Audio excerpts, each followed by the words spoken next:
So I feel like the number one question that we all had on our minds was, when is school gonna be open? We asked ourselves this question as we come down to America and what we have gone through, especially through our COVID times. A lot of people outside of the country have been dealing with a slow process as well, with other viruses showing up in China and a couple others. Obviously, we had another one, but hopefully that one doesn't come to the USA. But as things started to open up and each governor had their view of an opening plan for their state and what they were gonna do. Obviously, with me, we had up to like phase 5, but technically phase 4 was pretty much the reopening. As more stuff started to open up, we obviously saw movie theaters, theme parks, and a lot of restaurants, and obviously open dining and a possibility of having a sense of normality. And that was the growing issue that we had, and especially with all of us being cooped up inside the house with no sense of entertainment or no sense of normal life as we go through our days, whether it was going to a restaurant or going somewhere else. We started to really question if school was going to be back and if we were able to have the opportunity to really have a back to normal life. And school was definitely a question that we all had. Obviously, coming into summer, obviously we had a way better summer with everything opening up, such as theme parks and also carnivals, etc. And obviously the capacity finally went up. And as we finally get a vaccine from obviously Moderna and Pfizer and Johnson Johnson, we have a chance of beating out a pandemic and a sense of hope that we can make it out of here. School, as we started opening up theme parks, we started opening up parks and a bunch of other things, and we started having more chances of having lots of people around. We started to really question if school was also going to be back. As a student, I think a lot of people, there was a study pretty much that a lot of students felt the most loneliest, but the most least motivation that they had in recent years. And obviously it took a major dip in today's world, and especially of today's generation as well. A lot of people struggled with online learning, which was the way education was being taught for a year and a half that we had in school. And a lot of people really struggled to really get to the main source. And so as school opened, we were questioning if letting our kids back into the school and seeing if they would get COVID or not. And obviously school is a much larger capacity, filling up to 300 to up to 1,000 or maybe even more with every school on average, which the CDC recommended that we stay less than 6 people, which obviously 1,000 to 4,000 kids in a high school or in a big university is a lot. And especially, we had to really test that COVID-19 was a big virus that attacked major big groups that people were unvaccinated. A lot of people were questioning obviously the vaccines and how a lot of anti-vaccine people were denying the service of the free shot to get vaccinated and to be protected by the vaccine from COVID-19. And obviously I should have recorded this video a long time ago, especially when I was a month in or even a week, because a lot of people were also questioning what it was like.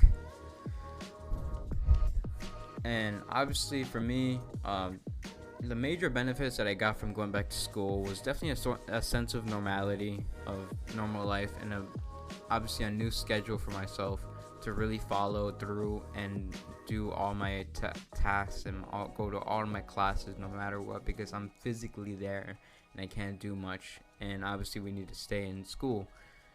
It also gave me a chance to get better grades. Obviously, for me, I have almost straight A's, and it's a big, huge transformation. Speaking of the fact that I started the year in sophomore year of my high school pretty much with A's and B's and C's, and I was even leading up to the terrible grades that you're not supposed to get in high school. And obviously that was a big jump, and obviously I still ended the year well with my grades, obviously with A's and B's, but I think now I have a lot of A's, and I'm improving knowing that I'm also in an environment that I can actually learn in. Home is mainly for the fact that it's time to relax, it's like your getaway spot. A lot of people come home and they expect comfort because they have their couch, they have their bed, they have their food and everything. It's more of a comfort spot, and I feel like a lot of parents do not understand the fact that home isn't a learning environment. Obviously, you have pretty much the term homework, which you're supposed to do at home, but a lot of the time we just procrastinate, and especially if a lot of students feel a sense of like they really cannot do the work because they get distracted easily. And obviously there's a lot of distractions. For me, obviously I have a desk and I have everything I need, so obviously I have some sense of schooling, but it probably wasn't enough as my phone was right in front of me. And as a student, I really pay attention to my work and make sure I continue to do well, and my phone was always in my pocket. So those were the major benefits, but also a sense of a social and meeting people. Obviously with humans, we all need human connection, and over time, especially over a long period, we're questioning like if obviously there's also another report of people feeling lonely, and a lot of people felt like that because we were so isolated from social interactions. And obviously you can go a period of time by yourself, but when it gets too long, you just can't do it. You need some type of person to be there.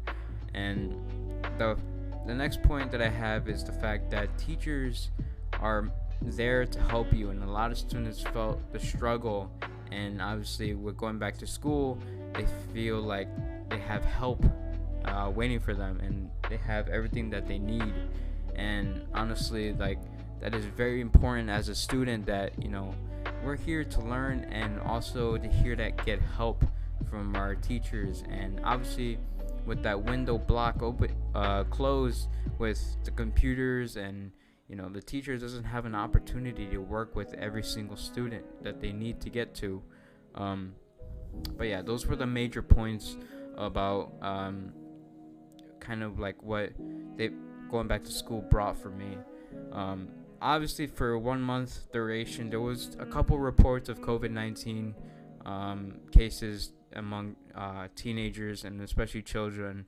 I would guess those were the unvaccinated, as for me, I am vaccinated, so it's definitely, I haven't really got sick, mainly for the fact that I gotten a cold already, but I was already beating it out, so it wasn't anything COVID related. But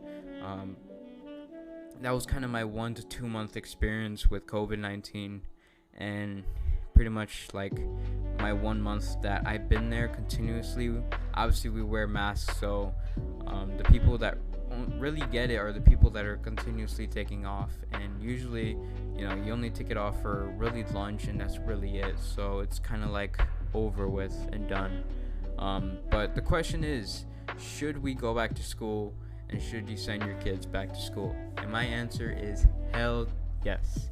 Obviously, I know that COVID-19 may be difficult and pretty daunting to see and hear about the cases, and it's definitely worrisome about the fact that people could get COVID, and especially children who are very barely reaching life and haven't even got to adulthood. And obviously COVID-19 is very deadly. For me, I definitely encourage school to be there, and that you take in consideration knowing that COVID-19 is such a serious topic to talk about, and obviously a lot of people are trying to really do well in school and make sure they get the best grades as possible. So I think it's very important. But honestly, guys, this is something that I've been wanting to record. Obviously, I'm a bit late on it, but I wanted to record my experience and give my input. Obviously, I've been wanting to do some of these videos, and yeah, hope you guys did enjoy. Peace out.